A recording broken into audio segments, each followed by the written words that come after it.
네, 안녕하세요. 주식은 역시 끼리끼리새 끼리십니다. 안녕하세요, 기름분들. 자, 이틀 연속 코스피가 엄청나게 좋습니다. 지금 현재 녹화 시간 기준 아직까지 장이 끝나진 않았지만 아마도 지금 봤을 때는 좋게 마무리가 될 것 같습니다. 자, 오늘은 어떠한 뉴스가 있었고 어떠한 리포트가 있는지 빠르게 보고 끝내보도록 할게요. 첫 번째, 자동차주 바닥 찍었나 최근 며칠간 저 기리시 지속적으로 말씀드리는 부분이죠. 드디어 관련 뉴스가 나왔습니다. 어떠한 내용인지 보도록 할게요. 그리고 두 번째, 오징어 게임 다들 보셨나요? 혹시 아직까지 안 보셨다면 투자자의 마음으로 한 번쯤은 보시기 바랍니다. 어떤 점이 대단한지 보도록 할게요. 그리고 네이버와 이마트가 깐부를 맺었다는 소식입니다. 저 길이세계는 매우 호재라고 볼 수 있겠네요. 마지막으로 500만원으로 비트코인으로 31억을 번 비결이 있다고 합니다. 그게 뭔지 확인해 보도록 하겠습니다. 매일매일 주린이를 위한 경제뉴스 10분 정리. 오늘은 21년 10월 14일 목요일입니다. 자, 옵션 만기일인 오늘 장이 정말 좋아서 다행입니다. 같이 공부하시죠. Let's get it! 들어가기 전에 좋아요를 눌러주시면 저 길이세계 매우 큰 힘이 됩니다. 정말 감사합니다. 자, 바로 내용으로 들어가도록 하겠습니다. 그리고 이제 화이자 접종을 맞은 지 4일차가 되었는데요. 마지막 후기를 알려드리자면은 이제는 거의 아무런 느낌이 없습니다. 살짝 머리가 아픈 거 말고는 그거 말고는 없는 것 같아요. 그래서 개인적인 느낌으로는 1차는 조금 길게 갔었습니다. 한 4일에서 5일 정도 갔는데, 하지만 2차는 그걸 조금 압축시킨 느낌. 그러니까 아플 때 좀 더 아플 때 좀 더 아프고, 그 다음에 대신 아픈 만큼 좀 기간은 짧고, 저 기리스는 이러한 후유증을 앓고 이제는 마무리가 되는 것 같습니다. 걱정해주신 기리분들 정말 감사합니다. 첫 번째 뉴스를 보도록 하겠습니다. 뉴욕 증시 테이퍼링 예고에도 강보합. 아마존은 1.1% 올랐다고 하네요. 자, 이날 투자자들은 소비자 물가와 기업 실적, 그 다음에 FOMC 의사록을 주시하는 분위기였습니다. 일단 소비자 물가 지수, 인플레를 가장 많이 보는 지표라고 볼 수 있겠죠. 시장의 예상치와 전월치를 모두 웃돌아 높은 물가 상승세가 지속되고 있음을 시사했습니다. 그래서 정확한 수치가 얼마나 올랐나 봤더니 전월보다는 0.4%가 오르고 지난해 같은 기간보다는 무려 5.4%나 올랐다고 하네요. 그리고 이렇게 물가가 당연히 오르면은 테이퍼링 우려는 커질 수밖에 없습니다. 이날 발표된 페드의 FOMC 의사록에 따르면은 위원들은 테이퍼링을 이르면은 11월 중순에 시작하는 방안을 검토를 하고 있다고 합니다. 자, 그렇다면은 증시가 발작을 일으켰는가? 하지만 잠잠하게 그냥 지나갔다고 하네요. 지금까지 제롬 파월이 열심히 심장 마사지를 한 그러한 효과가 나타나는 것 같습니다. 다음입니다. 자동차주 바닥 찍었나 외인 기관 또 사들인 현대차, 기아 전망은 어떤가? 올해 들어 내내 부진했던 자동차주가 최근 상승세를 타고 있습니다. 물론 아직까지 완벽한 상승이라고 볼 수는 없겠지만, 하지만 최근 들어 이러한 움직임이 처음인 건 사실이라고 볼 수 있겠죠. 그리고 그 이유도 조금은 명확하다고 하는데요. 그동안 이렇게 자동차가 좋지 않았던 거는 반도체 대란이었습니다. 하지만 이 반도체 수급난이 조금씩 개선될 조짐을 보이고 있다고 합니다. 그러다 보니까 이 정도면은 거의 바닥을 다졌고, 그 다음에 지금부터는 좋아질 일만 남았다, 이러한 생각을 하며 저가 매수세가 들어오고 있다고 합니다. 관련 내용을 조금 더 읽어보도록 할게요. 그동안 자동차 업종은 차량용 반도체 공급 사태 여파로 올해 3월 이후 계속 횡보를 했습니다. 주요 자동차 종목이 속한 KRX 자동차 지수는 최근 상승세에도 지난 2월 초고점 대비 16%나 하락한 상태라고 하네요. 그러니 아직까지도 바닥권이라고 볼 수 있습니다. 그리고 항상 코스피 시가총액 상위에 있었던 현대차와 기아는 지속적으로 순위가 밀려 8, 9위까지 밀린 상태라고 합니다. 하지만 지난 7일 이후로는 무려 상승률이 10% 전후에 달할 정도로 다시 상승세를 타고 있으며, 이 기간 현대모비스는 8.4%, 만도는 18%에 달할 정도로 엄청나게 올라가고 있다고 합니다. 그리고 이렇게 오른 이유는 그냥 단순히 저가 매수인가? 그건 아니라고 했죠. 아까 말씀드렸다시피 말레이시아에서 코로나19 사태가 조금씩 완화가 되며 차량용 반도체 부족 이슈가 정상화된다는 기대감이 반영된 것으로 해석이 된다고 합니다. 그리고 혹시나 현대차와 기아가 이러한 흐름을 타고 11월 중 특근 재개에 나설 경우 4분기 생산 불확실성도 일부 해소될 것으로 보인다고 합니다. 그러니까 이러한 이유 때문에 올해 내내 주가가 부진했습니다. 아마도 이제 현대차 그리고 기아차 주주분들은 다 알고 계실 거라고 생각해요. 하지만 모든 게 마찬가지죠. 오름이 있으면 내림이 있고, 내림이 있으면 또 오름이지 않겠습니까? 그러니 지금이 이제 내림이 끝나고 바닥을 다지고 올라갈 때가 아닌가, 이러한 가능성이 크다는 점도 자동차 업종에 주목하는 이유라고 합니다. 그리고 그 증거 중 하나인 요즘 들어서 기관과 외국인 투자자들이 자동차주를 적극적으로 사들이고 있는 흐름을 나타내고 있다고 합니다. 물론 이렇게 기대감 때문에 오르고 있지만 일단 지금 실적은 안 좋은 게 사실입니다. 그 이유는 바로 반도체 이슈가 끝나지 않았기 때문이죠. 그리고 이 반도체 이슈가 조금 더 장기화될 가능성도 당연히 존재하고 있는데요. 그러나 그런 식으로 공급 우려가 좀처럼 해소되지 않는다고 해도 이미 국내 완성차 업체 주가가 악재를 선반영했다는 분석도 있습니다. 유진투자증권에 따르면 올해 지역별 완성차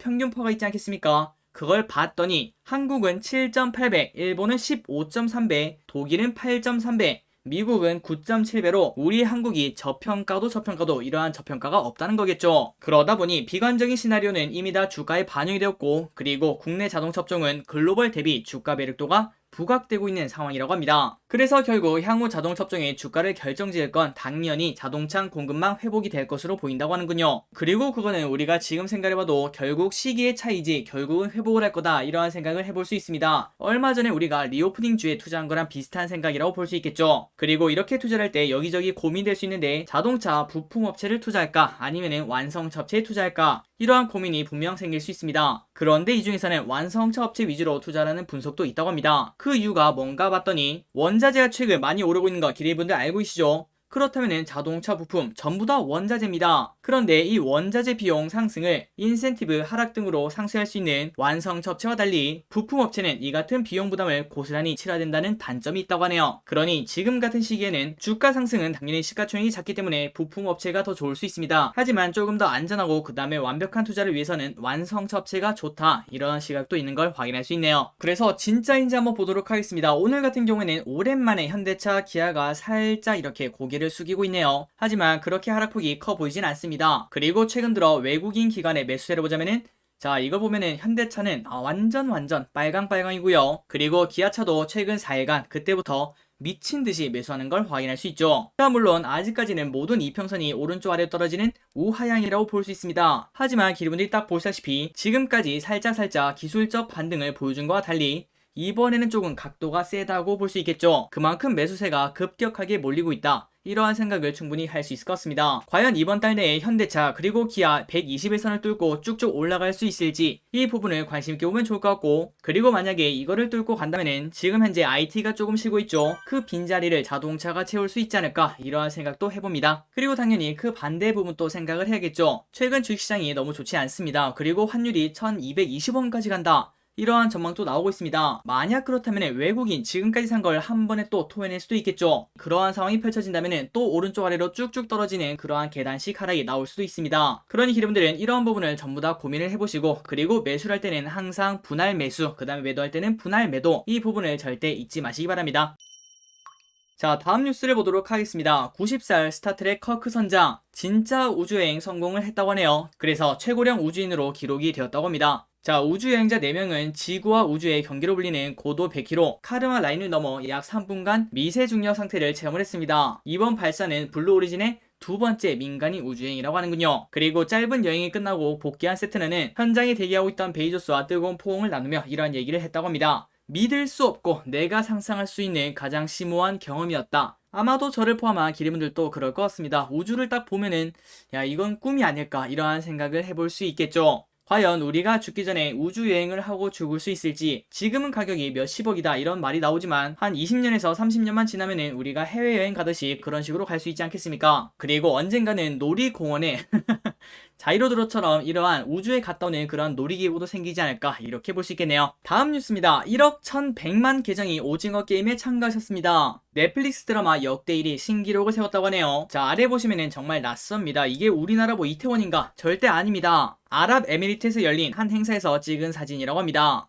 넷플릭스는 13일 트위터를 통해 오징어 게임이 1억 1100만 팬들에게 도달했다고 말했습니다. 그리고 이 기록은 넷플릭스 출시 이후 가장 큰 작품이 되었다고 하는데요. 그리고 중요한 거는 보통 계정 한 개로 4명까지 보지 않겠습니까? 그러니 1억 1100만 명을 충분히 넘고 그 다음에 중국에서 불법 다운로드를 하고 있다니까 아마도 최소한 2억 명은 더 많이 받지 않았을까, 이러한 생각을 해볼 수 있습니다. 그렇다면 그 전에 1등은 뭐였나, 그걸 봤더니 지난해 공개된 미국 드라마 브리저튼이라고 하는데요. 저 기릿은 처음 들어봤습니다. 19세기 영국 사교계를 다룬 로맨스물로 28일간 무려 8200만 계정이 시청을 했다고 하는데, 하지만 오징어 게임은 17일 만에 1억 1100만 이 정도의 계정을 시청을 해서 완벽하게 따돌린 1등 기록이라고 하는군요. 그리고 공개 28일째가 된다면 그때는 더 높은 기록이 나오지 않겠나, 이러한 관측이 나온다고 합니다. 그리고 오징어 게임이 정말 대단한 점은 바로 여기 있습니다. 지금 독일에서 아니면은 인도에서 엄청나게 재밌는 드라마가 나왔다고 해요. 그래서 전 세계 사람들이 야, 진짜 재밌대, 이렇게 호평을 남기고 있다고 합니다. 그럼에도 불구하고 기레이분들, 독일어로 나오는 그 드라마 그리고 힌두어를 말하는 그 드라마, 이걸 볼 자신이 있으신가요? 아마도 많은 분들이 아무리 재밌어도 그 언어적 장벽 때문에 조금은 넘어서기 힘들다, 이렇게 볼 수 있습니다. 그리고 더빙이 있다고 하더라도 우리는 좀 더빙에 약간 어색한 그러한 게 있겠죠. 그래서 항상 이러한 부분 때문에 영어로 만든 드라마 그리고 영어로 만든 영화 이러한 작품들만 전 세계에서 히트를 치는 그러한 현상이 나타났었죠. 하지만 그거를 한국 드라마가 해냈다는 거, 이 점에서 엄청나게 의미가 있다고 볼 수 있겠죠. 다음 뉴스입니다. 깜부된 네이버, 이마트, 네이버 장보기에 쓱닷컴이 쓱. 저 기릿이 자주 사용하고 있습니다. 네이버 장보기. 여기에서 쓱닷컴의 이마트도 이제 구매하고 배송받을 수 있다고 하네요. 지금까지는 홈플러스를 비롯한 몇 개는 있었는데 쓱닷컴은 없었습니다. 그런데 오늘 오후 7시부터 네이버 장보기에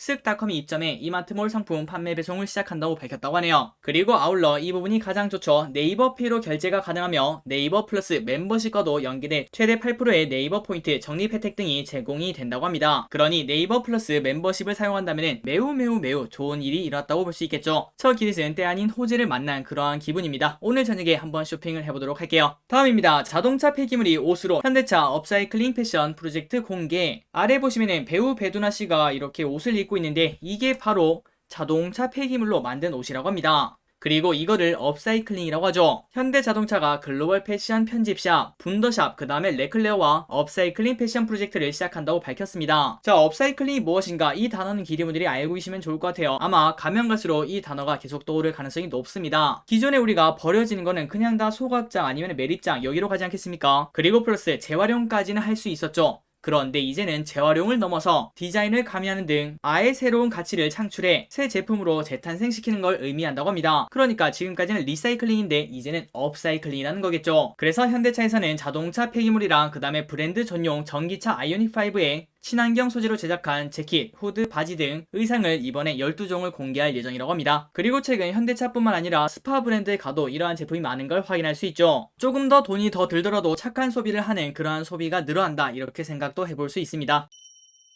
안 보고 넘어갈 수가 없는 제목이었습니다. 500만원으로 31억 벌었다. 코인 단타. 낄기 빠빠 잘해야. 일단 제목을 보고 야, 코인 단타, 야, 이거를 내가 읽어야 될까 그런 생각을 했는데 한번 읽어봤는데요. 그런데 기리분들에게 전달해드릴 그러한 부분이 있었습니다. 한번 보도록 할게요. 일단 비트코인의 글로벌 시가총액이 1조 달러를 돌파했습니다. 우리 돈으로 무려 1234조나 되는 엄청난 돈인데요. 시가총액이 410조인 삼성전자의 3배가 넘고 1961조나 되는 아마존보다는 적다고 합니다. 그나저나 아마존의 이렇게 시가총액이 엄청난 것도 확인할 수 있네요. 아직까지는 높은 변동성, 생소한 기술, 투기라는 편견 탓에 색안경을 끼고 보는 사람들이 여전히 많지만 암호화폐 시장은 더 이상 그들만의 리그는 아닙니다. 모건 스탠리, 골드만삭스 등 글로벌 투자은행은 물론 세계 각국 금융기관들이 앞다퉈 시장에 진입하고 있다고 하네요. 그리고 언젠가는 우리 국민연금도 비트코인에 투자를 하겠다, 이러한 생각도 있을 것 같습니다. 물론 또 그때가 되면은 뉴스가 도배가 될 걸 쉽게 생각을 해볼 수 있겠네요. 어쨌든 이 기사의 본질은 이게 아니겠죠. 실제 적금으로 500만원을 모았는데 그 500만원으로 31억원을 벌고 다니던 중소기업을 그만둔 남인영 씨를 만나 큰 돈을 벌 수 있던 노하우를 들어봤다고 합니다. 투자 성과는 어땠나 그걸 봤더니 첫 투자는 적금을 깬 500으로 시작해서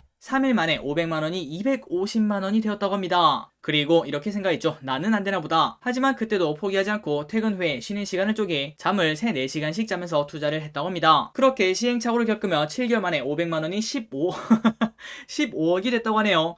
자, 이게 어떻게 가능한가 그런 생각이 들지만 그 이후에 스트레스 탓에 몸이 아파 꽤 오랫동안 쉬었고 올해 초 다시 4천만원을 넣어서 그 돈을 지난번에 버는 그 15억이 아니라 16억을 만들어 현재는 30억가량을 현금화에 보유하고 있고 5% 정도만 NFT 코인에 장기 투자한 상태라고 합니다. 자, 그러니까 장기 투자가 아니라 단기 투자, 단타를 했다는 거겠죠. 그래서 단타의 매매 기법이 뭐가 있는가 그걸 봤더니 두 가지의 기법이 있었다고 하는데 하나는 5분봉 3팀 룰이 있고 그 다음에 두 번째는 순환 매수 매도 기법이 있다고 하는데 방법 자체는 너무나 심플해서 사람들이 야, 그게 되냐 이렇게 말할 정도라고 하는데 하지만 이러한 기법에 베이스를 깔아서 투자를 했더니 성공을 했다고 합니다. 그리고 초보 투자자들에게 도움이 될 만한 조언이 있다면 이렇게 물어봤더니 낄끼빠빠를 잘하라고 하는데요. 장이 좋을 때는 적극적으로 거래를 하고 장이 안 좋을 때 굳이 수익을 내려고 하지 말고 보수적으로 하라고 하는군요. 이 부분은 주식 투자에도 매우 통용되는 말이라고 볼 수 있습니다. 우리는 조금 반대로 움직이는 경향이 있습니다. 장이 좋을 때는 이렇게 야, 이거 왜 이렇게 좋지, 뭔가 불안해, 내 계좌가 플러스인 게 너무 불안해. 그러다 보니 너무나 보수적으로 전부 다 차익 실현을 한다라고 생각할 수 있겠죠. 그런데 차익 실현하면은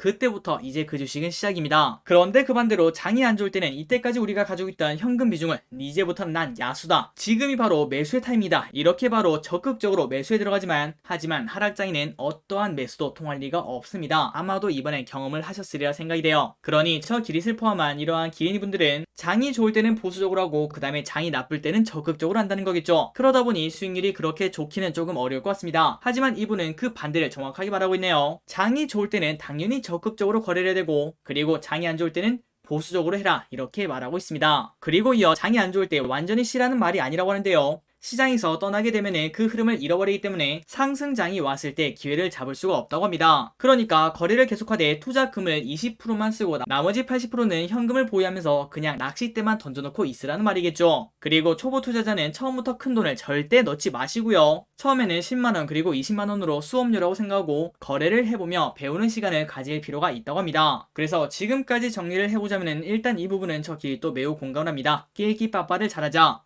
장이 좋을 때 적극적으로 그리고 장이 나쁠 때는 보수적으로 그 반대를 절대 하지 말자 이렇게 말할 수 있고요. 그리고 두 번째 장이 너무 안 좋아서 이제 포기하고 나가시는 분들이 계시는데 그러면은 조금 안 좋다고 생각합니다. 거래는 하지 않더라도 흐름 자체는 알고 계셔야 된다고 생각해요. 그러려면은 가장 좋은 게 바로 기릿의 주식 노트인가요? 그 유튜브를 보는 게 최고라고 볼 수 있겠죠. 그리고 마지막으로 단타. 야, 저 기릿도 단타 진짜 많이 했는데요. 한때 단타가 답이다.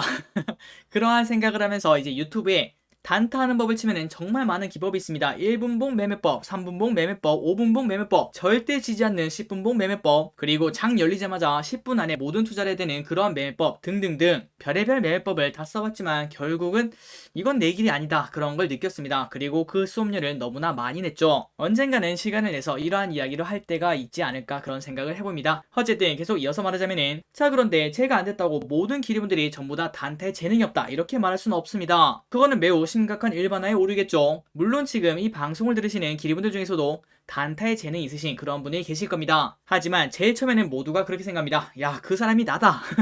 그런데 제가 지금까지 봤을 때 대부분의 사람들은 거의 단타의 마지막이 좋지 않았습니다. 처음에 100만원 이하의 돈으로 해보시기 바랍니다. 그리고 그 100만원이 만약에 기리분들이 1000만원으로 만들었다. 그렇다면 이제 진짜 야 재능이 있나 보다 이렇게 볼 수 있겠죠. 그리고 그때는 어차피 큰 돈을 가져올 필요가 없습니다. 어차피 100만원을 1000만원으로 만들었기 때문에 그 1000만원을 1억을 만들 수 있고 또 10억을 만들 수 있겠죠. 그러니 절대 처음 주식을 시작할 때 큰 돈으로 하지 말자 이 부분을 잊지 마시기 바랍니다.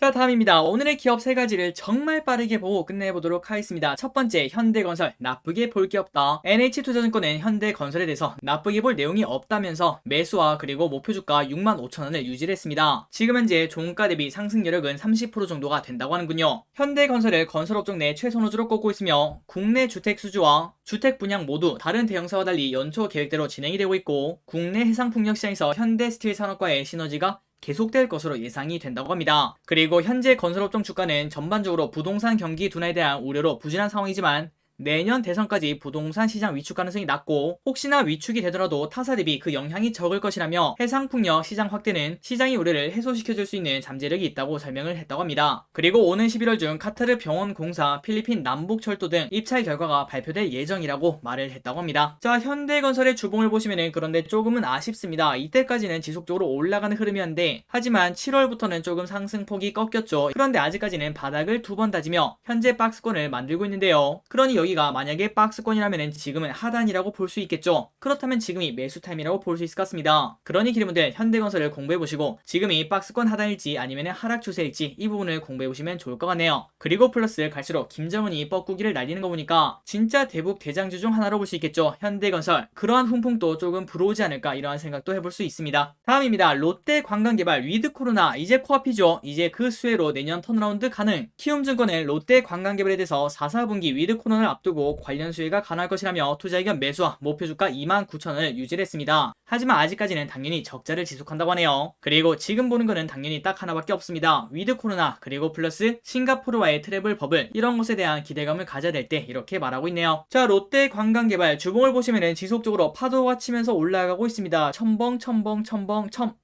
지금 이제 첨일까요? 벙일까요? 이거는 이제 기분들이 판단을 해보셔야 될 거 같네요. 일단 내년에는 누가 봐도 당연히 실적이 좋아질 걸 생각을 해볼 수 있습니다. 바로 턴어라운드라고 볼 수 있겠죠. 과연 앞으로 롯데 관광개발 어떠한 흐름을 나타낼지 공부를 해보시면 좋을 것 같습니다. 그리고 상승 여력도 많이 남아있고 모든 이평선이 오른쪽 위로 올라가는 그러한 좋은 흐름인 걸 확인할 수 있습니다. 마지막입니다. 레이 저점 매수 유효, 이렇게 말하는 거는 그만큼 자신이 있다는 거겠죠. 확실한 실적 모멘텀. 대신증권은 레이의 투자 의견 매수, 목표주가 45,000원을 유지한다고 밝혔습니다. 증시 변동성 확대소, 중국 사업 발표 시기까지 단기 불확실성 때문에 현재 주가는 22년 예상 퍼 15배까지 조정받아 역사적 최하단 밸류에이션까지 왔다고 합니다. 그리고 4분기에는 의료기기 최대 성수기로 분기 매출액 300억을 돌파할 것으로 전망이 되며 21년 연간 매출액은 전년 대비 72%나 증가하고 영업이익은 전년 대비 303%나 증가할 전망이라고 하네요. 그리고 21년에는 연말 중국 진출이 가시화되고 22년에는 사업 영역 다각화에 따른 추가적인 실적 성장이 가능한 상황이라고 하네요. 그래서 현재 주가 22년 퍼 15배는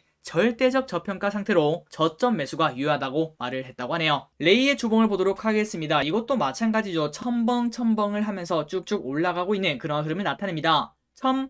첨벙이네요. 그 다음은 이제 첨이 아닐까 이렇게 볼 수 있고요. 그리고 오늘 이러한 리포트가 나오니까 주가가 7%나 올랐는데도 아직 3만원 또 되지 않습니다. 그런데 목표가가 무려 45,000원이죠. 설령 목표가까지 도달하지 않더라도 앞으로 지속적으로 성장을 한다면은 지금 부분을 박스로 만들어 본다면은 이 정도면은 저점에 가깝겠다, 이러한 생각을 충분히 해볼 수 있을 것 같습니다. 한번 기대분들도 이 리포트를 읽어보시고 그 다음에 앞으로도 성장할 것인지 레이라는 기업이 뭐하는 기업인지 꼼꼼하게 공부를 해보시기 바랍니다. 자, 여기까지 경제뉴스가 끝났습니다. 오늘 또 이렇게 같이 공부해주셔서 진심으로 감사합니다. 항상 기대분들이랑 이렇게 공부할 수 있어서 정말 기쁩니다. 지금까지 기리셨습니다. 빠이요.